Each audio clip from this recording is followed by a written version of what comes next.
വിശദമായ വാർത്തകളിലേക്ക്. കാട്ടാനക്കലിയിൽ ഒരു ജീവൻ കൂടി പൊലിഞ്ഞു. വയനാട് അട്ടമല സ്വദേശിയായ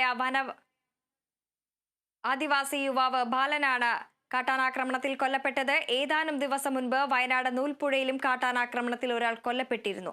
ഒരാഴ്ചക്കിടെ കേരളത്തിൽ കാട്ടാനാക്രമണത്തിൽ 4 പേരാണ് കൊല്ലപ്പെട്ടത്. വയനാട്ടിൽ UDF നാളെ ഹർത്താലിന് ആഹ്വാനം ചെയ്തു.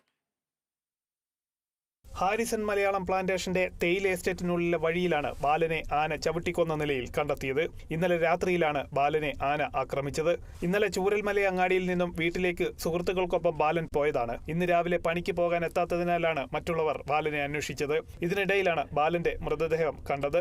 ഉരുൾപൊട്ടലിനെ തുടർന്ന് അട്ടമല പള്ളിക്ക് സമീപത്തെ എസ്റ്റേറ്റ് ക്വാർട്ടേഴ്സിലായിരുന്നു ബാലൻ താമസിച്ചിരുന്നത്. ഉരുൾപൊട്ടലിന് ശേഷം ജനവാസമില്ലാതായ ഈ പ്രദേശങ്ങളിൽ പകൽ സമയത്ത് പോലും കാട്ടാന എത്തുന്ന സാഹചര്യമായിരുന്നു. തേയില എസ്റ്റേറ്റുകളിലും കൃഷിയിടങ്ങളിലും വന്യമൃഗങ്ങൾ എത്താൻ തുടങ്ങിയതോടെ പലവട്ടം വനവകുപ്പ് ഉദ്യോഗസ്ഥരോട് പരാതി പറഞ്ഞിരുന്നു. ഇവിടെ നിന്നും ആളുകൾ ഒഴിഞ്ഞുപോയെങ്കിലും കൃഷിയിടങ്ങളിലും എസ്റ്റേറ്റിലും പണിക്കായി തൊഴിലാളികൾ എത്തുമായിരുന്നു. കഴിഞ്ഞ ദിവസവും പ്രദേശത്ത് ആനകളെ കണ്ടതായി നാട്ടുകാർ വനവകുപ്പിനെ വിവരം അറിയിച്ചിരുന്നു. എന്നാൽ നടപടി സ്വീകരിക്കാൻ അധികൃതർ തയ്യാറായില്ലെന്നും നാട്ടുകാർ പറയുന്നു. കാട്ടാന ആക്രമണത്തിന് പിന്നാലെ വലിയ പ്രതിഷേധത്തിനാണ് ഇവിടെ സാക്ഷ്യം വഹിച്ചത്.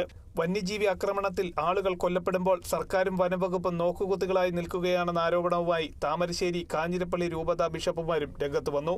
Kerala vision news, Wayanad.